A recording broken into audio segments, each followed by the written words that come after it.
Mr. Sultan, again, thank you very much for joining us. First of all, how did you end up being an expert witness in this trial? How did Mr. Wilders ask you? I really don't know what's the reason behind it. I was asked to come, and I am more than happy to do it. What are you going to tell the judge tomorrow? Whatever they ask me, I'm going to answer to the best of my knowledge. Do you know, Mr. I heard that they're accusing Mr. Wilders of hate speech, and for me it's shame. It is shame not to be able to speak out. You know, it is shame that Mr. Wilders has to go through this ordeal, you know, just because saying the truth might hurt someone's feeling, even if it is going to save lives. That's what I'm going to say. But you don't know why you specifically were asked. You met him before? Not before I was chosen to be a witness. Okay. So you have had 2 meetings with Mr. Wilders. Now you're meeting him again? Not private meeting. I was invited to 2 events where he gave speeches. How well do you know him, and do you know his... I'm very familiar with his message. I don't know much about him as, you know, I mean personal things, but I'm very familiar with his message, and I greatly appreciate it. Yeah, what do you make of his message? It is very good. It's very good for someone to stand up against the violent Islamic teachings and try to protect his country and his values, his freedoms, his way of life. I admire every man who does what Mr. Wilders is doing. You need to stand up and speak against it. What do you make of this trial against him? It is scary. It is a very scary message that you are threatened, that Islam might be able to take over. You accuse, I mean, you know, the Dutch court accused Mr. Wilders of hate speech, and I wonder why they don't call the Quran hate message. When you read the Quran, do you consider it love message? So why do you allow Muslims to teach their violent teachings to their young children, while you don't allow people like Mr. Wilders to criticize those teachings? This is the question. I don't know exactly what the judge will ask you tomorrow, but Mr. Wilders is well known here for saying that Islam is a backward culture, and he has said many times in public that as far as he's concerned, the Quran should be banned, and people wearing headscarves should be taxed accordingly. I 100% agree with him, because he knows a big deal what the Quran is about. Once you know, you're gonna take a stand the same way he did. Because I believe you as a Dutch won't allow someone to destroy your way of life. So my message to the Dutch people, get familiar with the Islamic teachings, read the Quran, and read the life of Muhammad. And you need to understand that Muhammad is the role model for every Muslim man on earth. And why is that a bad thing? Because, you know, because the way they behave against non-Muslims, they are brainwashed to believe, indoctrinated to believe that their mission on earth is to take over and to force non-Muslims to become Muslims. And believe me, the Islamic values don't match with the Western value. They're not for freedom. You have to follow strictly what Islamic Sharia asks you to do. especially when it comes to women. I don't know if Dutch women will accept to live the life or to be treated the way Muslim women are treated under Islamic Sharia. They're not familiar with Islamic Sharia, that's why they don't stand up against it. But once you educate the public about it, then many more like Wilders will speak out. You have said many times that you are fighting Islam. Do you see Wilders as in that same group? Yes, he is. Yes, we're not fighting Muslims. We're not against Muslims. Even Mr. Wilders has said that many times. We have to distinguish between Islam and Muslim. We're not against Muslims, but we're totally against Islam, because it is a very hateful political ideology which doesn't match the Western laws and the Western way of life. A large group of the Dutch population does not agree with you, does not see it that way. What don't they understand about Islam? Anything. They don't understand anything about Islam. How many Islamic texts have been translated to Dutch so far? So how they know? There are few. I don't know if the situation in Holland the same as it is in the United States. There are few books which are sugar-coated and was distributed by the Saudis.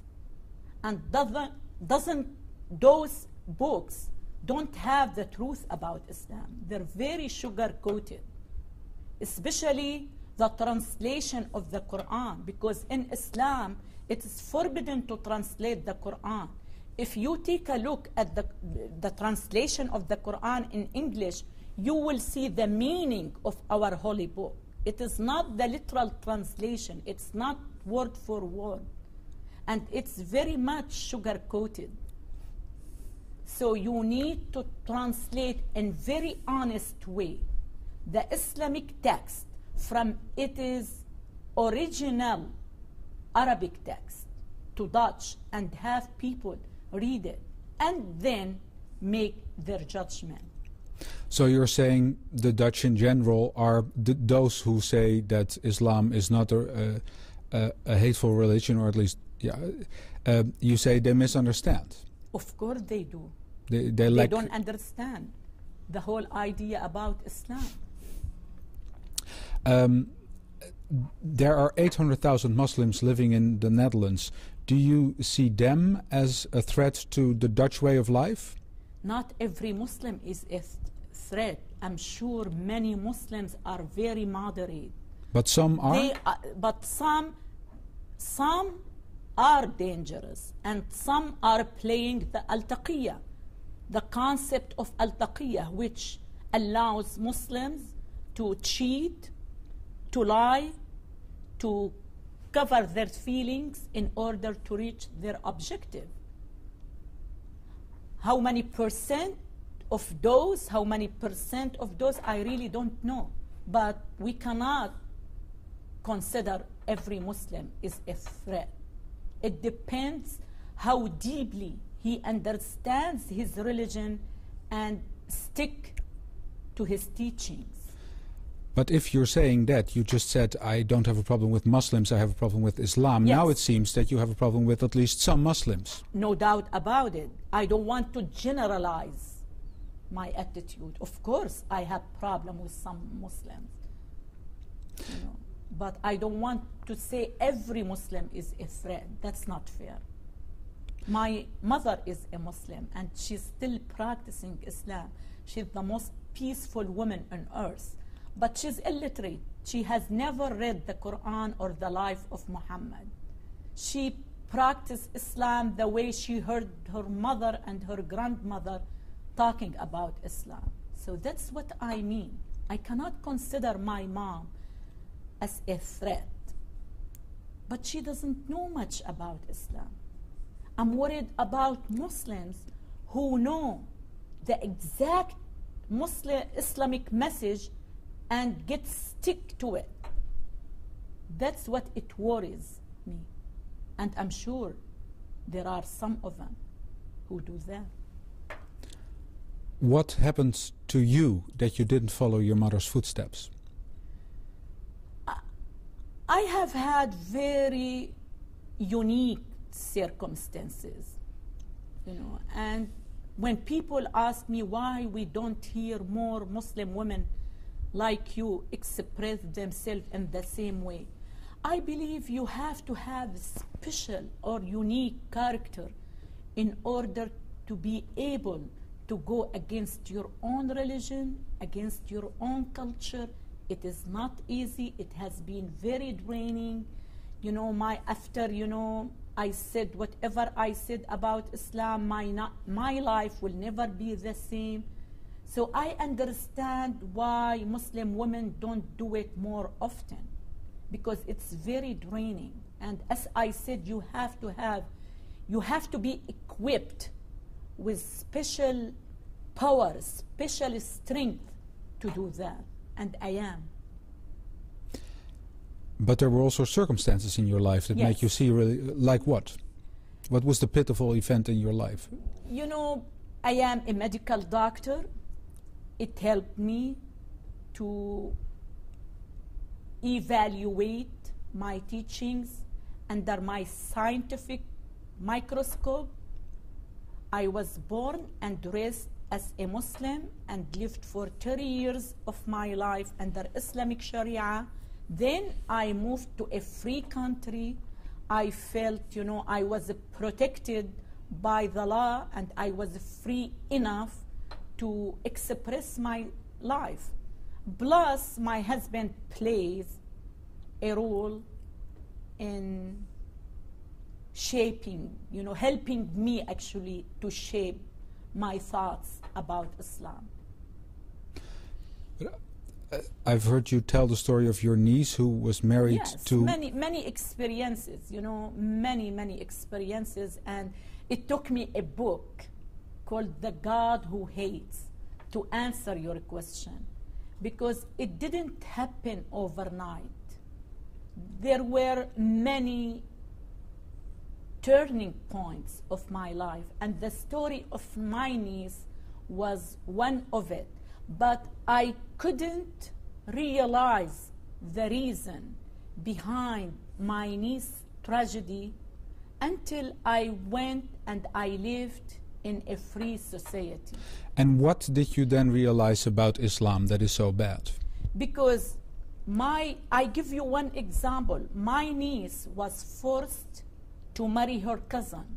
When she was 11, he was over 40. He was very abusive man, and she didn't have the right to ask for divorce. Her father was not able to help her many times. She escaped from her husband's house to her father's, begging her dad to allow her to stay with her family, and he would say, it's shame for a Muslim woman to leave her husband's house without his permission. Go back, I will talk to him, I promise he will be better. Eventually, she committed suicide, leaving 4 children behind. Her marriage was valid under Islamic Sharia. And that's where I started question myself. What kind of religious law that allows a man over 40 to marry a child at the age of 11? When I found out, even I knew that before, but I wasn't able to distinguish between, I was brainwashed to the point I wasn't able to distinguish between right and wrong. I knew that Muhammad married his second wife, Aisha, when she was 9. And some even texts say she was 6. He was over 50. And I didn't realize when I was living under Islamic Sharia that that's not acceptable. So living in the United States has helped me to open my mind, to open my eyes, and I started to question myself. What kind of prophet, when he married a very young girl, 9 years old, and he was her grandfather's age? So I started from there. And eventually, I have become who I am today. But what you described just a moment ago would be illegal in the Netherlands. You cannot marry someone who's underage, for example. But some Muslims are trying to apply Islamic Sharia. And here in the Netherlands? I heard everywhere in the West. There, you know, I heard that. I was very involved with my Muslim community in the United States. And I had heard it a million times that they were here to eventually replace the American Constitution with Islamic Sharia. And this is their goal, this is their mission, is to spread Islam and to take over. This is the underlying foundation of Islam. Yeah. We are indoctrinated at very early age to believe in it, to believe that we have to fight for the sake of Allah. Some of them don't because they are weak to do it. They don't have the means to do it. And once they do, they will do it. You've said, I've decided to fight Islam itself, not just extremism, Wahhabism, but Islam. Because I don't believe there is radical Islam. I truly believe the term radical Islam is Western trademark. The West invented this term for the sake of being politically correct. Growing up in Syria, I had never heard of radical Islam, Wahhabi Islam, militant Islam, political Islam. I heard only of one Islam, the normal Islam. And you say all Islam is bad? No doubt about it. And in order for you to understand what I mean by that, you need to read the Quran. And the biggest problem is with Muhammad's life, the way he conducted his life. At the age of 8, 9, we were taught at school that Muhammad beheaded 800 Jewish men in one night. And proudly, we read in our books that he slept. They said he married, but he slept with a woman, a Jewish woman, whose her husband, her father, and her brother were killed at the same night. So what kind of message you're sending to your young children when you teach them this type of teachings? This question, I am doing what I am doing for the sake of Muslims. I am not against Muslims. I dream of a day that my country will become a free country like Holland. I don't want to see Holland or any other Western country to become a country like Syria, oppressive and oppressed country like Syria. This is my dream. I'm doing it for the sake of Muslims, especially Muslim women. They are suffering for 1400 years. They have never been challenged or forced to take a deep look into their teachings and to reform these teachings. We need to do it. You became a YouTube hit when you appeared on Al Jazeera in 2006. And you were saying, I think that was the key thing in that speech, that we are not, you were discussing Samuel Huntington's book, a clash of civilization. You saw another clash. What kind of clash did you see? Between civilization and backwardness. That's how I see it. That's how I see it, the way Islam treats women and treats non-Muslim is not civilized, and they need to be stopped for the sake of every country on earth. They need to be stopped. This is my message. Spreading that message has come with a personal price for you. Of course, I am paying a very high price. I receive death threat on daily basis. You know, it has become a way of life. I told you, my life will never be the same. But you know, as I said before, I feel like I am equipped to do it. So the question, why not? Especially I am living in a free country, and I am protected by the law to say what I am saying. Do you see yourself as a crusader?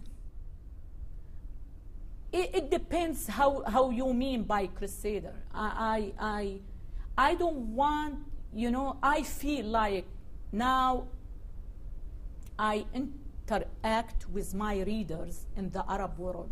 I am well-known writer in the Arab world.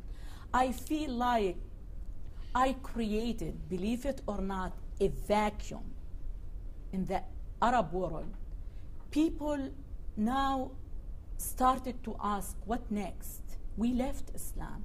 What next? They are looking for something spiritual to hold on. I don't want to be perceived as a spiritual leader. I don't want to be another Muhammad in the Islamic world. I want to keep my message as secular as I could.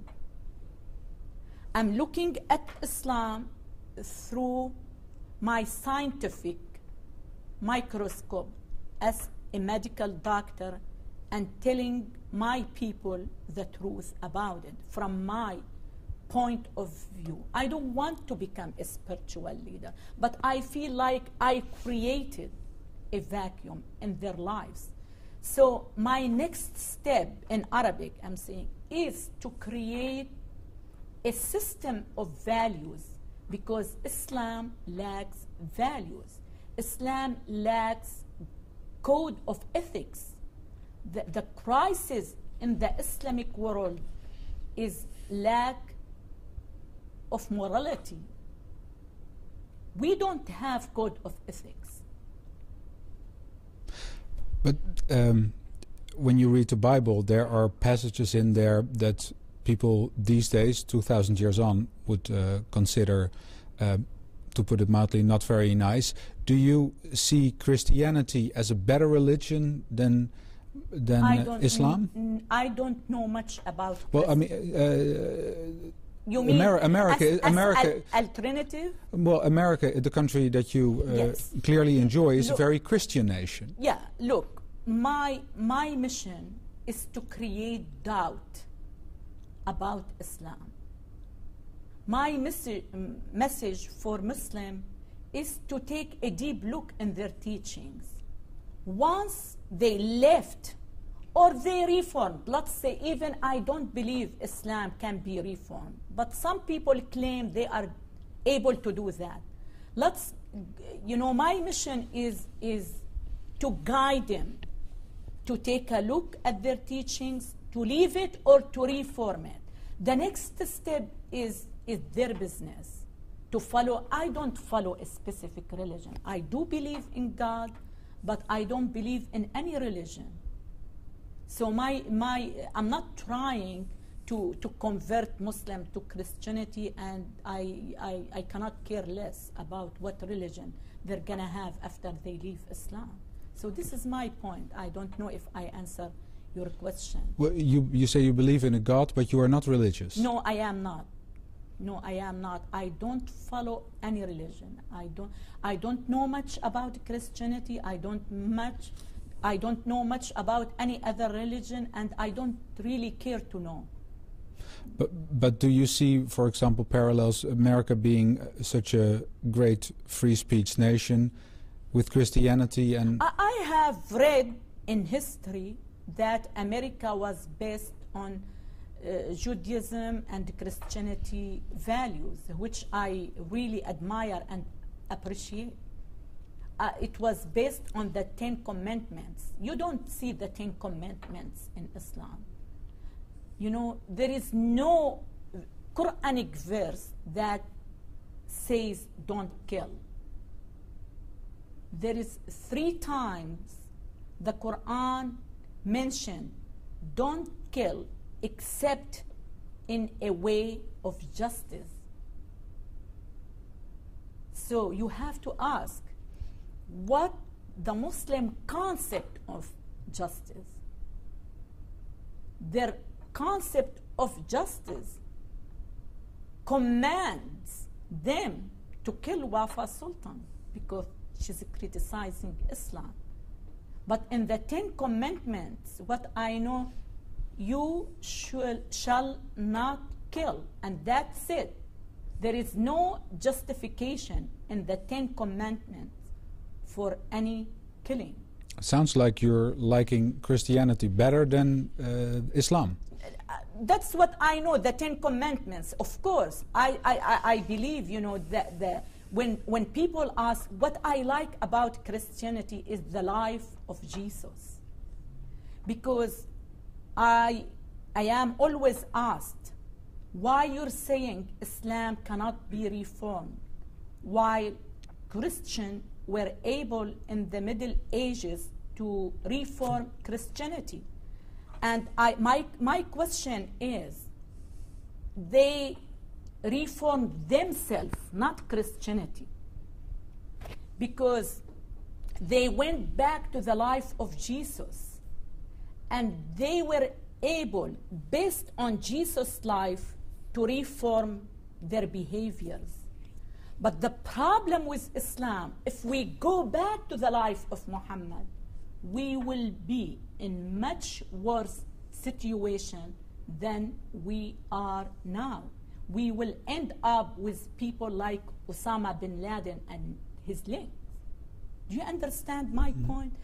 That's what, I don't know much about the Bible, but I have never heard that Jesus beheaded anyone or killed anyone. But when you go back to the life of Muhammad, it's full of killings. It's something you cannot believe it. This is the difference that I am aware of between Christianity and Islam. You say you are on a... Would you like a sip of water? Oh, thank you. Sorry about that.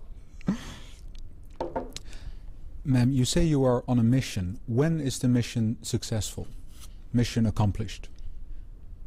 I consider it successful from the very beginning.